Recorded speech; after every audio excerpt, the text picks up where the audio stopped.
Dinar Candi berkonsultasi dengan seorang dokter kecantikan jelang pertandingan tinju melawan Nikita Mirzani, dilansir dari tribunnews.com. Hal itu dilakukan oleh Dinar karena ada beberapa ketakutan yang nantinya mungkin terjadi pada beberapa implannya. Ia pun meminta dokter pribadinya, yakni Dr. Francisca, yang berada di klinik Promek untuk standby menemaninya selama pertandingan. Saat ditemui di klinik Promek di kawasan Kebayoran Lama, Jakarta Selatan, Jumat, tanggal 10 Juni tahun 2022. Dinar takut sesuatu terjadi pada hidung dan payudaranya, yang diakuinya memiliki beberapa implan. Dr. Francisca pun menyarankan Dinar agar menggunakan alat pelindung diri dan tetap berhati-hati terhadap serangan Nikita Mirzani.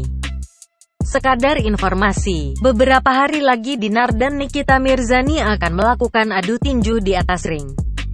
Pada hari Minggu, tanggal 12 Juni tahun 2022 mendatang, keduanya akan bertanding dalam sebuah pertandingan tinju di kawasan Gatot Subroto, Jakarta Selatan.